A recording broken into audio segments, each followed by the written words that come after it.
Longtemps considéré comme un métier pour vieux ou ceux qui n'ont pas les pieds sur terre dans les milieux congolais, le deuxième art commence à retrouver sa vraie valeur en RDC. C'est le cas de Isaac Mondele qui a bravé tous les préjugés pour se consacrer activement à ce que son esprit lui a toujours inspiré, la sculpture. Moi je peux dire que du niveau où je m'attache à la sculpture, c'est que j'ai un message. Un banquier a un besoin, il n'a pas forcément un message comme moi. J'ai un message que je veux transmettre à ma société et ce message-là, c'est ce qui me pousse à être sculpteur. Certes, ça ne coule pas les rues, mais bon, je pense que c'est avoir ça dans l'âme, dans le cœur.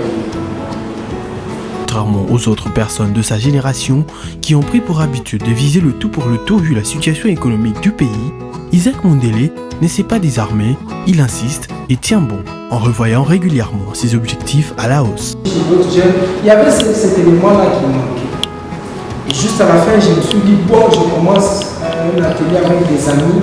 Nous avons créé notre structure, notre atelier qui se nomme Espace Ezad. On était à 3, il y avait Ken Saloum, Seda Lema. Tu vois, on a monté notre atelier. Et on a commencé quoi. On a commencé avec moins de l'or. Tout ce que nous avons entre les mains, nous avons eu à l'utiliser.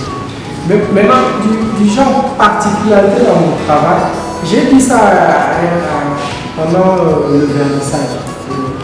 À l'Académie des Beaux-Arts, nous allons pour être formés, mais ce qu'on nous apprend là-bas, ce sont les ABC du métier. Vous voyez, ce sont les ABC du métier. Mais un client, la vie professionnelle, elle ne va pas te demander c'est A, B, C. Elle va te demander, propose-nous des phrases. Très habile, ce prodigieux sculpteur n'attribue pourtant pas son inspiration à une source précise. Pourquoi contre vents et marées? J'ai représenté l'expression d'une personne qui tient à atteindre ses objectifs. Facilement, les gens se découragent. Ils commencent un projet, ça ne marche pas, ils arrêtent. Il a une idée, ça ne va pas, il arrête. Mais cette œuvre ici est l'image d'une personne qui, malgré le vent qui est en train de souffler vers nous, parce qu'il y a les effets que j'arrive à donner au clou qui sortent un peu de la manière ordinaire et tout. On sent ici qu'il y a un vent qui le repousse en arrière, mais lui, par contre, il va au sens opposé du vent. Au-delà d'aller sur le plan de la forme, c'est d'abord la philosophie que j'ai imprimée ici. Certes, j'utilise des clous, mais quand je rajoute par exemple des cadenas, moi je vais à la définition des œuvres par rapport à ma conception. Une définition un peu plus basique, claire. J'imagine qu'est-ce qu'une personne sous-entend quand il voit un cadenas. Qu'est-ce qui lui passe à la tête? Les sculptures d'Isaac séduisent plus d'une personne grâce aux expressions qui s'y dégagent. C'est là justement que reposent les génies de l'artiste. Une manière de faire, de présenter ce qu'on t'a appris.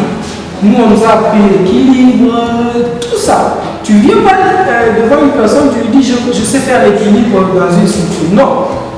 Par contre, toi, en tant qu'artiste, propose, crée. Et cette création sert pour être consommée, c'est la consommation des sculptures qui fait qu'un artiste puisse continuer. Mais j'aimerais pas forcément dire aux gens que quand il n'y a pas de client, il faut arrêter.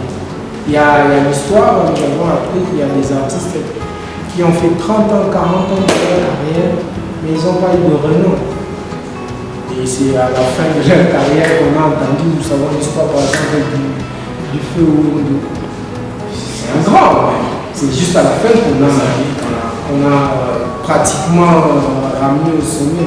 Comme c'est le cas très souvent, l'artiste s'est plaint car il ne bénéficie pas assez du soutien de ceux qui sont censés le faire en premier, les autorités du pays. Ailleurs, les autorités, il y a des structures appropriées qui soutiennent les artistes. Mais ici, tout ce qui est structure qui est censée soutenir les artistes sont des structures dans les poches des gens. Je ne voudrais pas aller chercher de quoi soutenir mon travail dans la poche d'une personne. Bien que pour ce qui est budget, pour ce qui est fonctionnement de l'État, tout est prévu. Même minime, mais c'est prévu. Mais il ne se décourage pas et encourage par contre les jeunes qui souhaitent se lancer dans ce métier. Je suis jeune, je suis un sculpteur africain, mais en réalité, pour faire ce travail, il faudrait avoir du courage et de la passion. Si tu n'as pas ça, tu n'arrives pas à tenir. Du reste, à l'Académie des Beaux-Arts, à la fin de notre cursus, on avait peut-être commencé une quinzaine, une vingtaine, mais à la fin, on a fini 10. Il y avait d'autres qui ont désisté.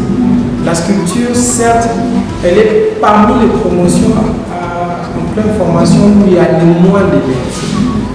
Donc, vous allez dans l'autre département, vous trouvez une centaine, vous venez dans la sculpture et vous rencontrez avec 15 personnes.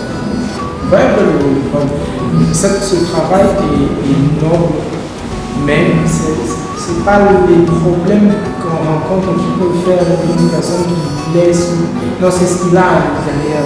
Vous voyez, quand vous avez vraiment ce besoin-là de donner, quand vous avez cette passion en soi qui bouillonne et que vous voulez vraiment l'extérioriser, vous n'allez pas renoncer dessus.